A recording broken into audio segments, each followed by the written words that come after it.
इसी को लेकर हमारे सहयोगी राहुल श्रीवास्तव ने अपना दल कमरावादी की विधायक पल्लवी पटेल से बातचीत की। सुनिए।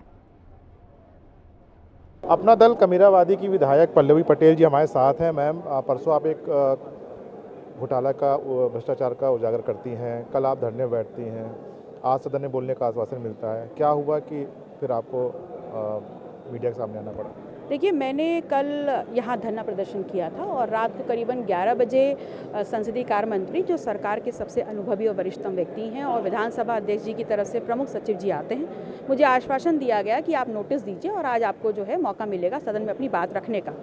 मैंने उनकी बात का विश्वास किया और अपने टर्न का आज वेट किया कि जब मेरा नाम पुकारेंगे मैं अपनी बात रखूँगी। लेकिन पुनः भारतीय जनता पार्टी ने अपना चाल चरित्र और चेहरा दिखाया। आज फिर नियमों का हवाला दे करके मुझे जो है बोला गया कि आप इस विषय को नहीं उठा सकते। असल में सच्चाई ये है कि दूसरों के घोटालों की बात तो करेंगे, उन पे कीचड़ उछालेंगे, लेकिन अपना चरित्र कहाँ छुपाएं?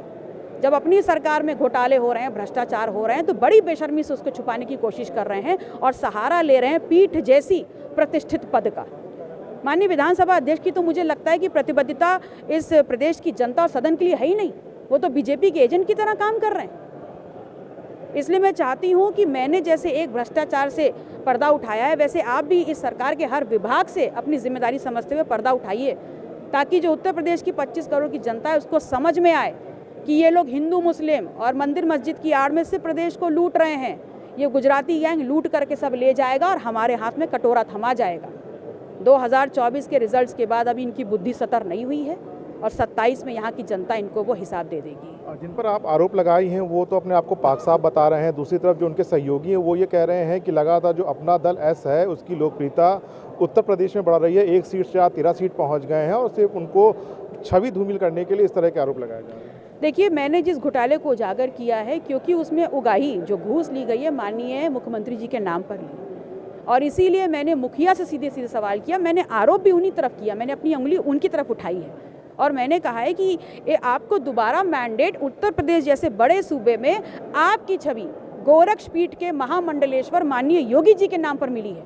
तो अगर हमारी धन संपदा, हमारे टैक्स के जमा हुए पैसे की लूट हो रही है, घोटाला हो रहा है, तो जवाबदेही किसकी बनती है? महामंडलेश्वर की बनती है, माननीय योगी जी की बनती है। मैं जवाब उनसे चाहती हूँ, न्याय उनसे मांगती हूँ। 2 से 3 दिन का सत्र और बचा है। अगर बोलने का मौका आपको नहीं मिलता है, जो आप बात रखना चाह रही सदन में, अगला स्टेप क्या होगा? देखिए, आगे जो मैं करने वाली हूँ वो जल्द मैं आपको बताऊंगी।